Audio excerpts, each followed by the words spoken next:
okay, of the horse's mouth. Second to the roof of the mouth, which doesn't experience much pressure from any bit, which shouldn't in this day and age. The tongue experiences significant pressure from most bits, even bits designed to provide tongue relief. The very fact that it's sitting in the horse's mouth, resting on its tongue, means there's a degree of pressure. I think you used and this was a bitting myth that we discussed. I thought I was being very nice, putting a big fat bit in my horse's mouth. And you said, imagine running around with a gobstopper in, and there's nowhere for the tongue to go. Exactly. It fills the mouth. So it does. It fills the mouth completely. And if you look at some pictures that are drawn of a horse's mouth, it sometimes creates the illusion that there's actually space in the horse's mouth, like there's a gap between the horse's tongue and the roof of its mouth.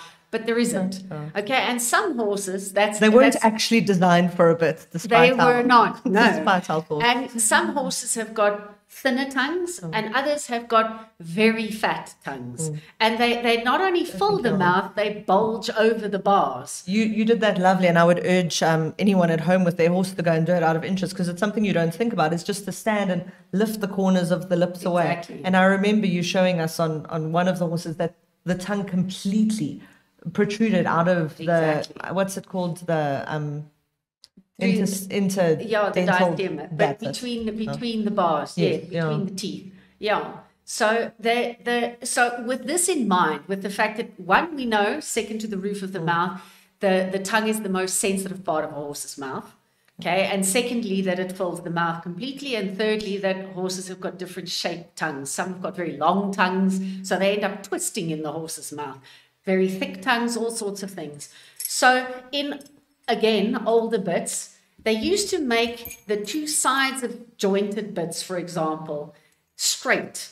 Okay, so then in your traditional single jointed bit, that famous nutcracker action, which it does have, was two straight lines. So the nutcracker was stronger. It's like snapping a pencil in Exactly. half. Whereas as soon as we now do things like this, you can see the contour on that bit. Again, if I put it over my arm, the feel is just different. Softer. Yeah. So it's a small change. It's still a single jointed bit, but it's just made with more comfort for the horse in mind. And intelligent design.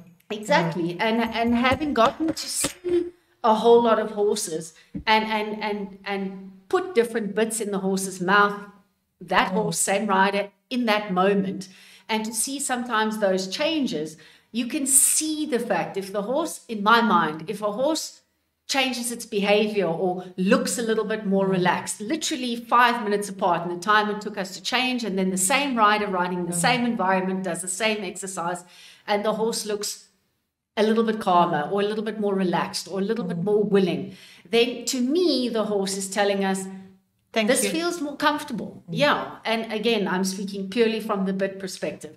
And I think that's really important. That's how the horses give us feedback.